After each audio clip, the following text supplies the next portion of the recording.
Welcome to the Chicago Bears Podcast, a presentation of ESPN Chicago, Chicago's home for sports. Here's your host, Pat, the designer.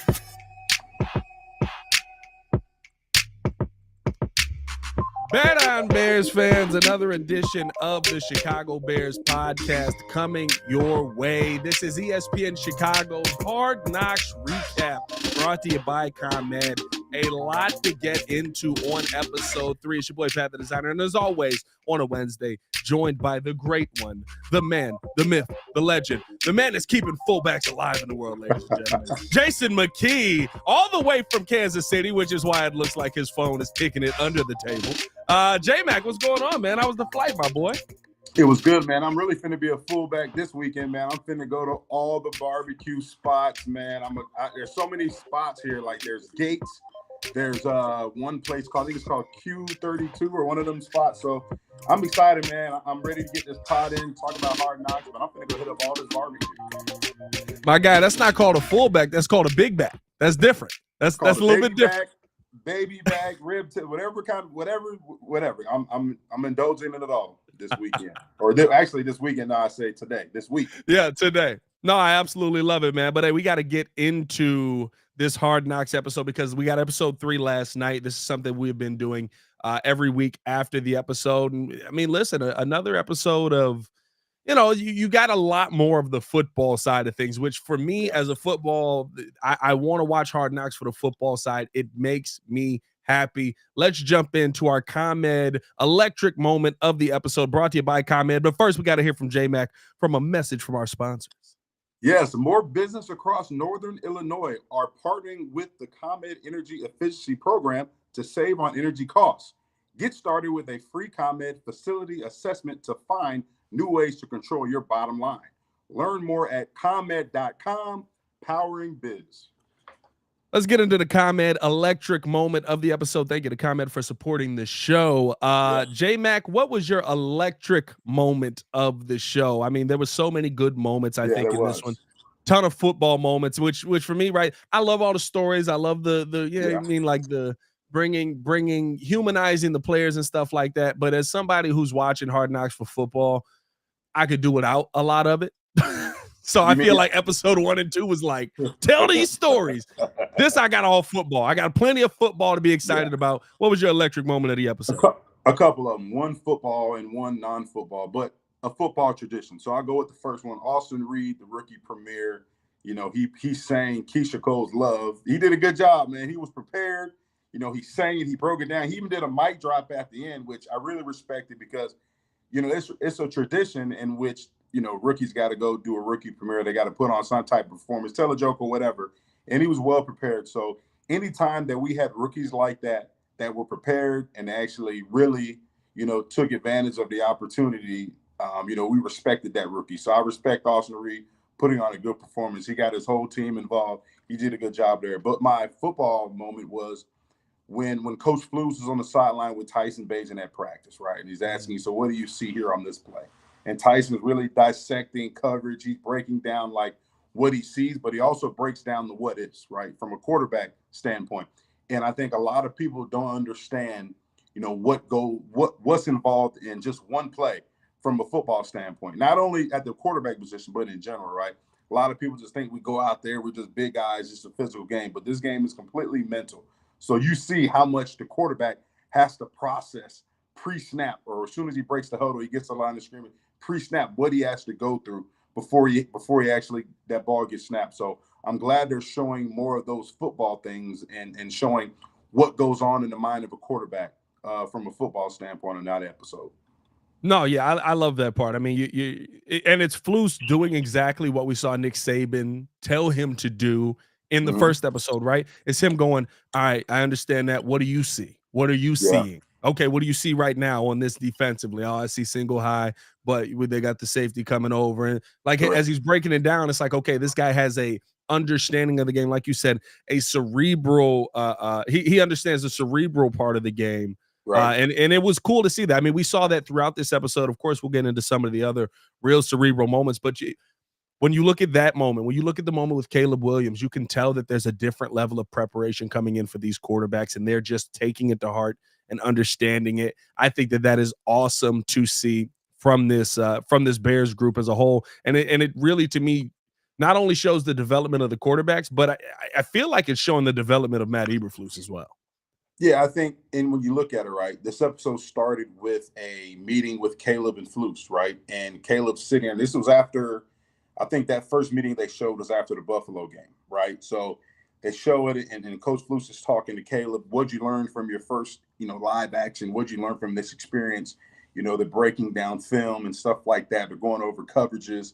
And the funny thing is, Caleb said, I learned that practice is harder than the game, and it's funny because he's not sliding a Buffalo defense that he faced. He's just going against a really good defense each and every day in practice with that Chicago Bears defense, with so many blue chip players at every level of that defense, defensive line, linebackers, and secondary. I mean, there's ballers on that defense, but these quarterbacks get an opportunity to get a PhD in defense, right? Not just from practice, but from an elite defensive mind like Coach Eberflus. So, they get to learn things from a defense. They get to learn the structure of a defense from an elite defensive mind, an elite defensive coordinator from Coach Flus, and that'll help their development in terms of their quarterback play. Yeah, no, I agreed 100%, and you're just seeing that continue. And I think what's good about this is Hard Knocks is phenomenal storytellers. That's what we know, right? If you've watched Hard Knocks at any point, I swear you would think that every team that is on Hard Knocks is going to the Super Bowl. Like when you get these stories, when you hear about these, you'd be like, oh, they got to be going at least 11-5, right? Like there's no way they're going, or what is it, 11-6 now? There's no way they're going to lose. Right. And then they go 3-14, and you're just like, what the heck happened? Like none of the stuff we saw in Hard Knocks came true. But I think the difference is not only are we seeing these conversations play out on Hard Knocks and different things like that, but you're also seeing it when you're watching the games. When I'm going to practice, right? I'm seeing these moments turn into things where it's, whatever he said on the sideline, when you can't hear it, whatever he said, it worked because on the next drive out, Caleb comes out and he's able to deliver 2-3 dots, right? So I think that is a really fun part to see a Hard Knocks team that is actually working for, because coming off of the Giants camp, poor Brian Daboll. That's all I'm gonna say there. That's all I'm gonna say there. My electric moment of the episode, I'm not gonna lie to you, J Mack, it was getting the inside scoop on the Judon situation and being able to see that Matt Eberflus is not, while he is very, again, we talk about the cerebral side of it, right? He's very cerebral. He's going about this logically, but getting the emotion of, man, I'm gonna be sick if he go out there and get 20 sacks. Like you can tell he wants Matt Judon on the team. You can tell that he wanted to get this deal done, but he wasn't willing to compromise going out there and jeopardizing the future of the team just to bring in a fun player now. And to me, from what we come from with Ryan Pace, where it was, take these picks, we're going after Mitch. Take these picks, 4 first-round picks, we're going after Khalil Mack. We're adding to this team. All right, you added to it. Are you going to win right now? Because that's the decisions you made. I don't feel like we're in that situation. I feel like we have a GM that wants the best talent, but is also excited about some of the talent that he's already acquired on this team. And he said that since day one, right? Since day one, since he's taken over, he said, yeah, they're going to be aggressive in acquiring talent and always trying to bring in a competition to make this roster better. But at the same time, he wants to make sure that they're players in every aspect of the NFL, right? So in free agency and in the draft, you know what I mean? They want to make sure that they're players in every part of building this team and building this roster. And he said it, right? And a lot of GMs, they say those things, but their actions don't show that. His actions have showed that. Like, I'm not going to, yeah, really, but at the same time, it's not a contract negotiation. We actually make this thing. We're not going to do it. And it's not come in there. You get a guy like that, help your team, but you can't compromise the future by putting your heart. Say, we're going to grab this guy. No, you got everything. Can be players in free agency next year as well. And he's done that. He's shown that over and over again. He's done that. So, I mean, that's why I think, he's doing a great job because, like you said, Pat, we have not seen that here with some of the GMs that we had, prior to Ryan Poles. No, it's always been I got to go big or go home, right? I got to do something for these Bears. And listen, as Bears fans, we put the pressure on our GMs to do that, right? We're the ones that go out there and say, go get me a quarterback. We have never had a 4,000-yard passer. We've never had a 30-touchdown quarterback. Go get me a quarterback. They go out and get Jay Cutler. We didn't have enough to protect Jay Cutler. So now all of a sudden it's just like, well, what's wrong with Jay Cutler? It's like, well, it may not be Jay. It may be the fact that you gave up everything that you had to try and go get Jay Cutler. And then on the flip side of that, you didn't have anything on the offensive line and you weren't able to find anything on the offensive line. Well, go get Khalil Mack. Let's start winning right now. Yeah, well, that's great to say, but defensively, when you look at this team in the long run, you couldn't add as much to this team as you wanted to offensively because of how much you invested defensively. I think for me, that's really the thing that stood out the most. And it's been something with Ryan Poles that we've seen consistently. It's been something with Ryan Poles that even at the draft, he was scared that Rome Odunze wasn't going to be there. And he was like, I'm ready to trade up. Like, I got to get on the phone. Ian's like, relax, calm down. I mean, we're going to be okay. He seems like he's falling our way. We don't have to do anything drastic. And there's still other guys on the board. That the knowledge of knowing yourself, I think is something that we haven't had with GMs where he's very self-aware. He knows he can get excited. He knows what his plan is, and he's willing to stick to that. But at the same time, just in case I get too excited, I got other people around me that are also going to make sure that we stick to the plan in the long run. I think that to me is seeing that part of Ryan Poles, seeing the excitement that he has for the young players who are also on the team as well. Like when you think about them coming in and talking to Austin Booker or talking about Austin Booker right after that, saying, yeah, we didn't get Judon, but I mean, we got Austin Booker for a fourth. And he looks like he's going to do some good things. Like, that's the part that I think is exciting as Bears fans right now. Uh-oh, J Mack froze on us. We got J Mack froze. Somebody screenshot this right now. I need somebody in the chat to screenshot. There he is. There he is.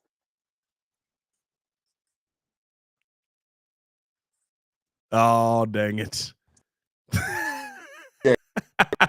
Hey, well, we'll keep this thing. We'll try and get J Mack back. The internet froze a little bit up on him. He's out in KC doing the good job of being the sideline reporter. You can't take that away from this podcast, right? We not only have the best beat reporters on this show, we not only have the best people on the radio on this show, we also got the best sideline reporter on this show as well. So we'll see if we can get J Mack back in here. Let's keep this thing moving along. I'll talk about the ComEd moment of light. Hit that like button, subscribe to the page, leave a 5-star review. Y'all know what to do. And we do have to let you guys know that your company can save money by becoming more energy efficient. In fact, the ComEd Energy Efficient program can help your business find up to 35% in energy savings, resulting in lower energy costs for its facilities. At ComEd, we're not just moving toward a clean energy future. We're powering the future of your business. Sign up for your free facility assessment at ComEd.com/powering biz. My ComEd moment of light,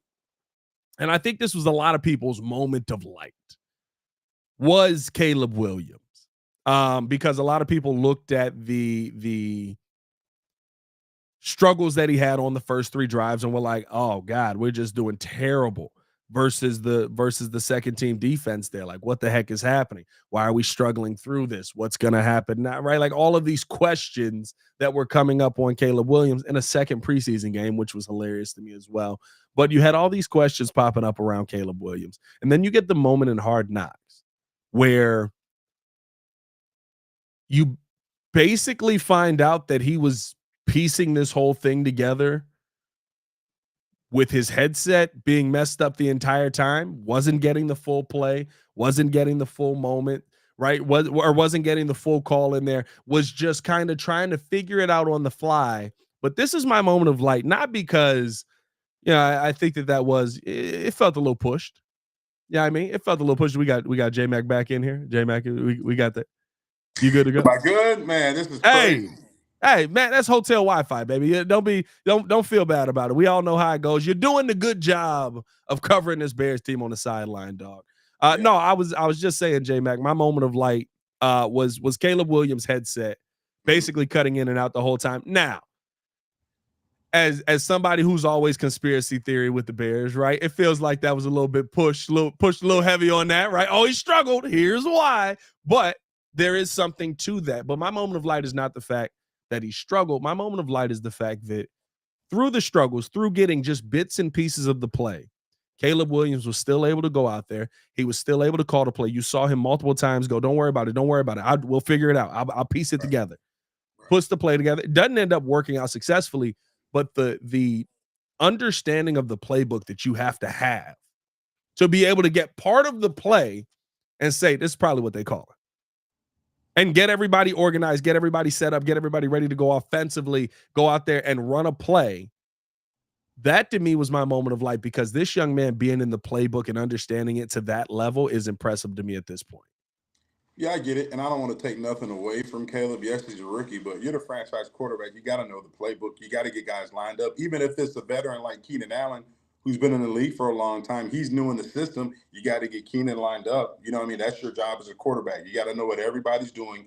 You got to be the director. You got to be the orchestrator. I've got to get everybody lined up, make sure we're all on the same page. Hey, you may have to make the mic point to help determine what type of pass protection you're going to have and things like that. So he's supposed to do that. And the thing is, in preseason, a lot of the game plans are vanilla anyway. So it's basic stuff. Like they're not running a lot of stuff that they're going to run, week one against the Titans. There may be less shifts and motions and stuff like that. Their base run. So he's got to know the base playbook and a vanilla game plan. He's supposed to do that because things happen. Like, you're not always the headset's not going to work. It was raining. I was on the sideline. It was pouring down. Then it got sunny. Then it was scorching hot. And then it started raining again. So the elements play a big part of that. You know what I mean? Like, so things are going to happen. Just like the Wi-Fi in hotels trash here. Sorry.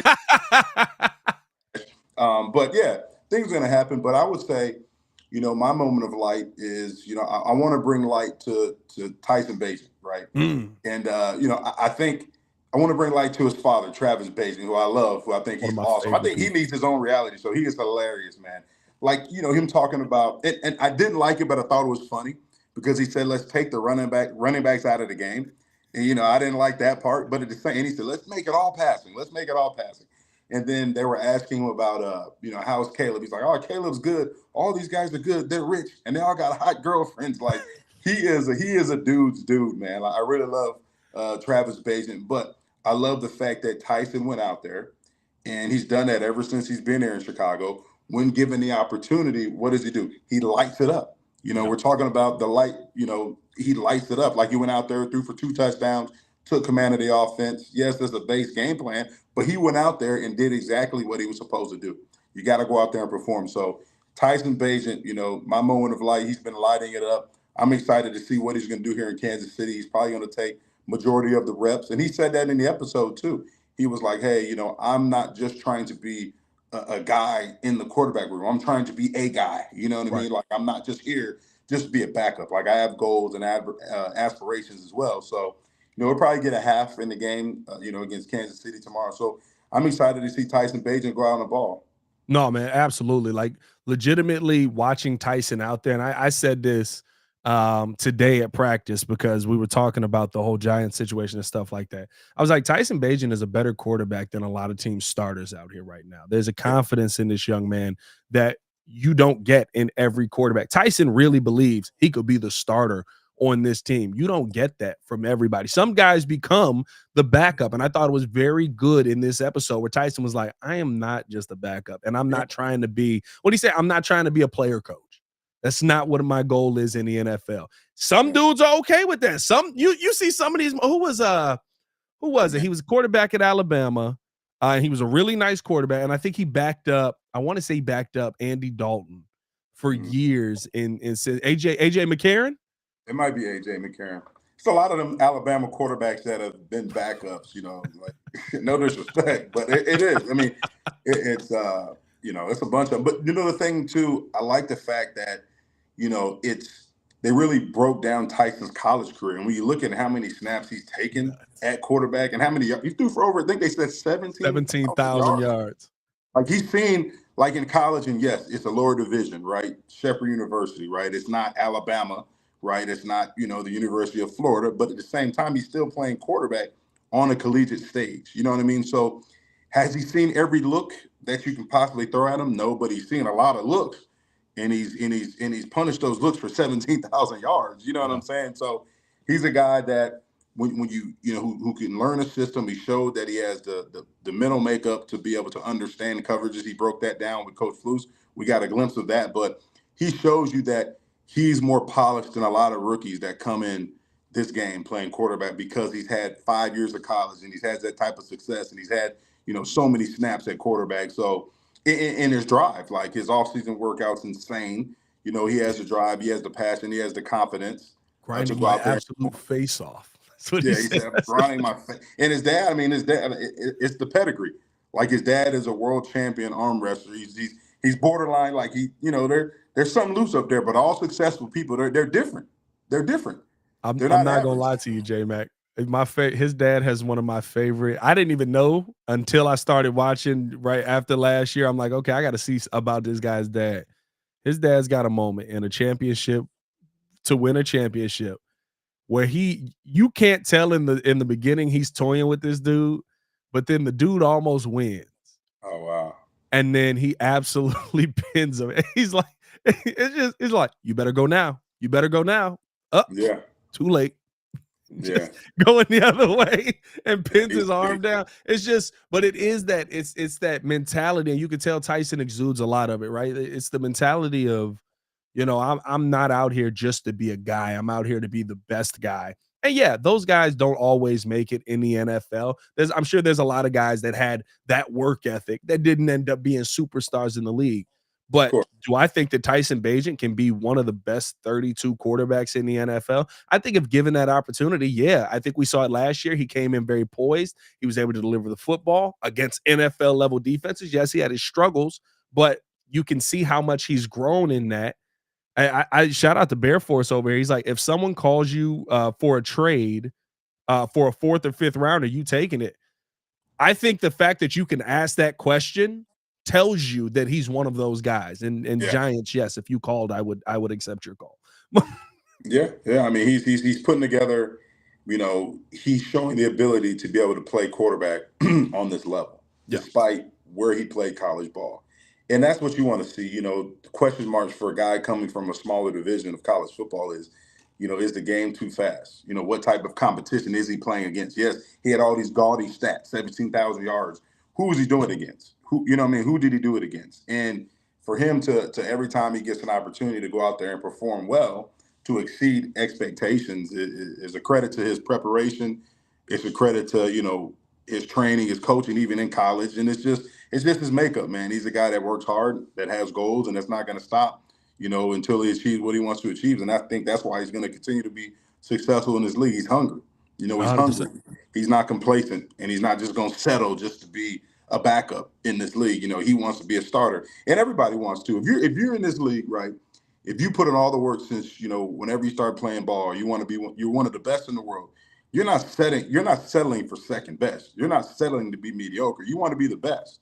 Right. And, he has that in him. That's in his DNA. So I'm excited to see, him play tomorrow here up in Kansas City. And I'm glad we got him as our backup. A lot of teams don't have anything at quarterback. We got 1-2 right now. We're good. Yeah. And let's be real. We're ripping maybe 3, right? Like you got some options on this team. Let me ask you this, J Mack, before we get into what we want to see happen in next week's episode. What's the most tickets you ever bought for a game? Isn't that crazy? Bought 80. I've never bought 80. Never. So 80. But have you gotten close? Have you gotten anywhere near that? Most I've bought is 25. Okay, that's not bad. But here's the thing, though. This is why I'm glad they showed that. And I wish, I'm jealous because we didn't have Hard Knocks when I played. But here's the thing. Everybody just thinks players get free tickets, right? Right. And there was a clip there when Tyson was talking to Austin Reed. And he said, hey, are those your comps up there? So keep in mind, when I played, we got 2 comps. That's it. 2 comps, 2 free tickets. I don't know if it's changed. They might get 4 now. I don't know. I have to ask some of the guys. Yeah. But those were your 2 free ones. And then, so when your relatives are asking for tickets, guys, that comes out of our check. They payroll deduct that. You know what I mean? So that 8 stacks came out of Tyson's check for this week. It's going to come out. So we just don't give free tickets. I'm glad they showed that. They make us pay too.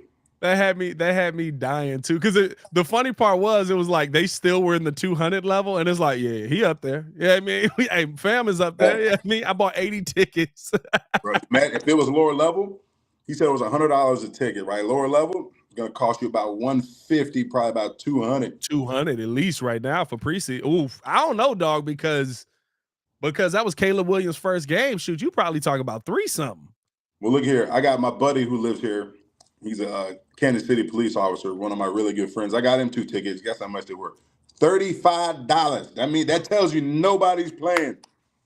Patty Moe's not playing. Caleb's not playing. Nobody's playing. So hey, you could have saved money. You could have bought them on Game Time right at the last second, dog. Hey, that's how I did going to the Hall of Fame game. I was like, man, let me go to this game, man. Let me get up in here, dog. Hey, so you asked me what do I want to see next week? I want to see how Hard Knocks is going to put this game together. No starters are in. How you got to make sure you show all the young guys trying to make a roster. Make sure you re-emphasize the fact that, hey, some of these guys, this is going to be the last time that they play football in their lives, unless it's a turkey bowl on Thanksgiving. You know what I mean? That's the reality of this game. So I want to see them put that emphasis on this episode. Guys are going to get cut. That's the NFL reality. Guys are going to, be on the practice squad. Some guys the Bears are going to cut and want to put on practice squad. They're going to get claimed by other teams because they put together good resume tape throughout the preseason. Yeah. And like I said, there's some guys who this is going to be, their dreams aren't going to be achieved. Dreams are going to be crushed, right? I mean, that's NFL reality. So, I want to see how these guys, how Hard Knocks is going to put it together this week to really show that side of things. Like, everything looks good on Sundays when you see the guys out there parading around making plays. But for every guy that has success in the NFL, there's thousands of guys who didn't have a chance, who didn't make it because they just, for whatever reason, they couldn't, put their best performances out there, so they don't make a roster. No, I think that, like, to me, probably not this week, but probably prepping the story of that is going to be big because Cut Down Day is next Tuesday. So I think that the episode will already be put together. I know that we got confirmation yesterday. I think on CHGO, they talked about this. They had one of the producers on, said they're not doing a lot of profanity and stuff like that this year out of respect to the McCaskies. That you haven't seen a lot of the flare up moments. I need to see the fight. I need video. For those of you who don't know, I guess we haven't really talked about that on the podcast. Well, did I talk about it yesterday? I think I talked about it yesterday on the pod. There was a very good. The first one was more of a kerfuffle, J Mack. You know what I mean? Like, there was a misunderstanding. Javon Dexter came through and laid Ian Wheeler out. They weren't understanding each other at that moment. Make sure you're PG.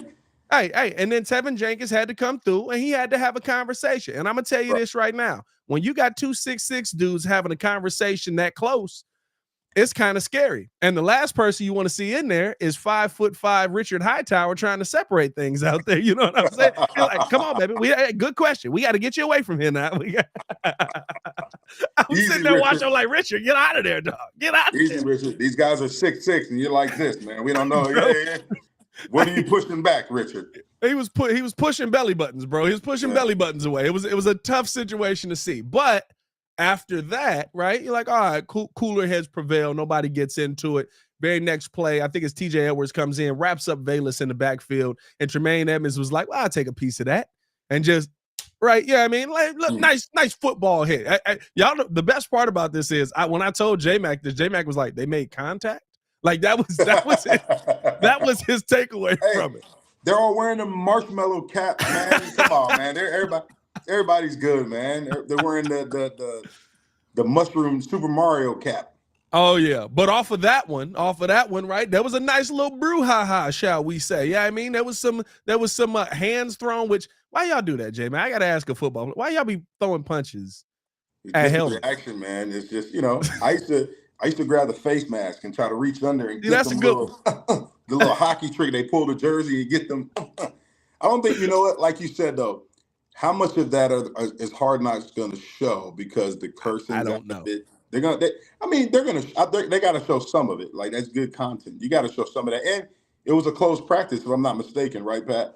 Yesterday was open. Yesterday was an open practice. Okay, so the fans saw that too? Yes, the fans saw it. Okay. It was tweeted out. That's the only reason I think it makes it on the episode, because it's already out there. Yeah. I think that it'll be something where you get kind of hey, oh, okay, yeah, make you closer, man. You fight. Hey, Lovey used to say, look, you get in a fight, you know, you don't push your brother in the back, you don't hit him in the back, you know, man up, mano a mano, fight your brother. You know, you're gonna fight, and then at the end of the day, we're gonna hug it out.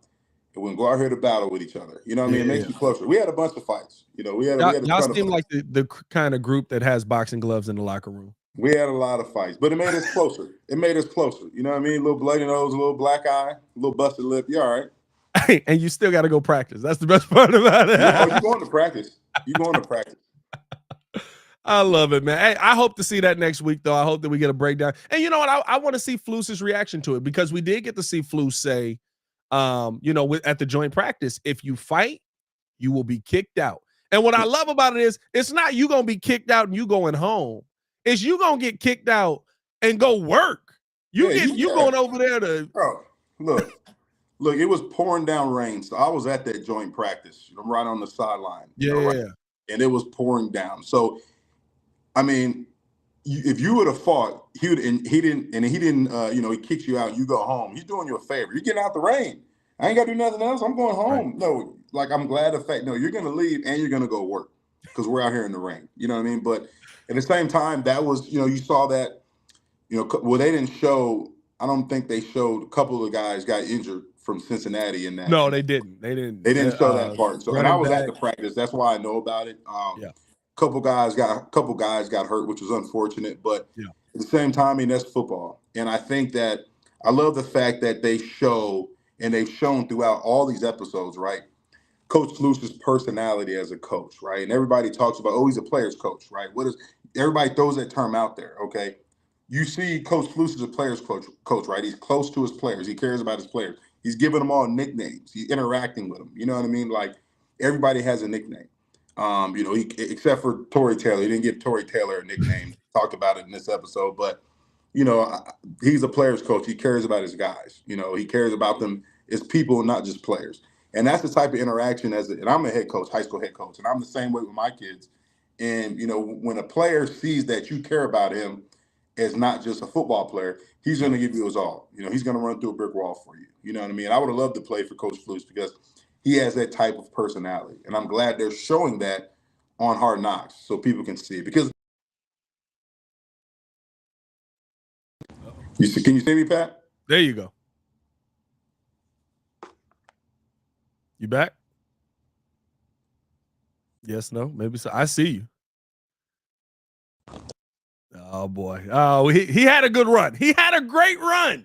He was almost to the end. We almost made it. We tried to push it a little too far. Man, bro. You almost made it, dog. Man, I was there, man. I don't know what happened. I was getting into my Flus moment. I was giving y'all Flusisms. I was giving you all the Flusisms, and the internet flused me out, bro. 2023 Flus. 2023, not 2024. Right, man. The unbearded Flus, the clean cut. Unbearded Flus. Yes. A dangerous Flus to have on your team. Hey, man, we appreciate y'all for tuning in and showing love. Hit that like button, subscribe to the page, leave a 5-star review. Y'all know what to do. We'll be back next week with both of us probably in the same spot to do this episode. Well, I guess you'll probably have practice, but he'll be in Illinois is the point. I won't be in Illinois, though. Will I get the tables turned on me this time? Oh, we'll see how the tables turn.